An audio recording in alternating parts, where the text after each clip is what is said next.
Happy Holi. Holi की हार्दिक शुभकामनाएं। आज होलिका दहन का दिन है और आज ही के दिन होलिका दहन क्यों किया जाता है? फागुन मास की पूर्णिमा को होलिका दहन किया जाता है।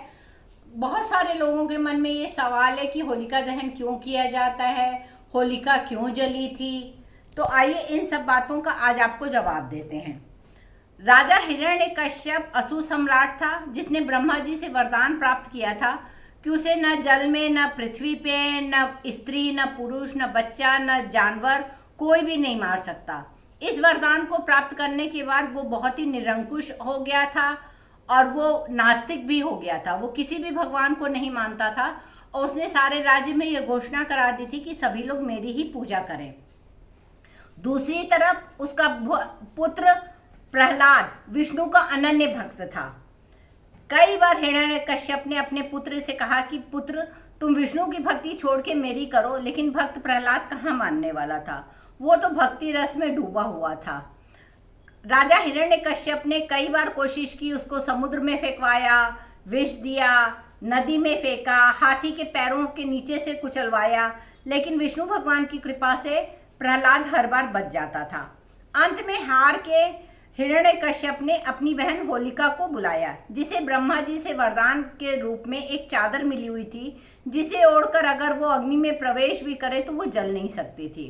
फागुन मास की पूर्णिमा के ही दिन, आज ही के दिन, होलिका अपने भतीजे भक्त प्रहलाद को अपनी गोदी में लेके चिता में बैठ गई। लेकिन जैसा कि हमेशा ही होता है, बुराई पे अच्छाई की जीत होती है।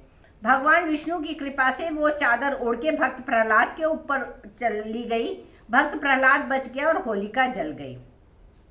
इसके पश्चात भगवान विष्णु भक्त प्रहलाद की रक्षा करके हिरण्यकश्यप के वध के लिए उन्होंने फिर से नरसिंह अवतार लिया। अपनी जांघों पे हिरण्यकश्यप को रख के उसका वध कर दिया।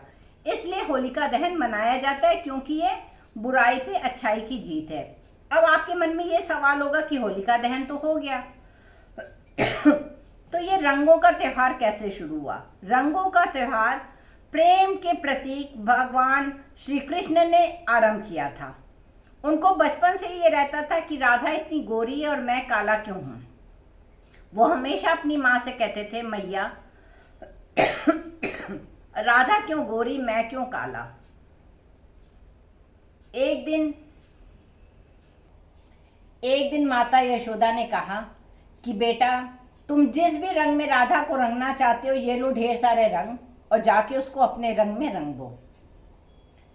कृष्ण बहुत ही खुश हुए, बहुत सारे रंग लेके वो गए। उन्होंने राधा और सभी गोप गोपिकाओं पे रंग की खूब बौछार कर दी, खूब रंग खेला। बाल कृष्ण की ये लीला देख के सारे ब्रजवासी भी बहुत खुश हुए। तभी से ये रंग का उत्सव आरंभ हो गया है।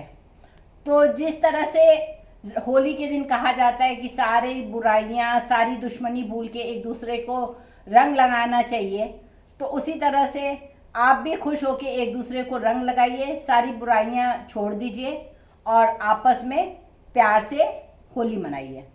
होली की शुभकामनाएं।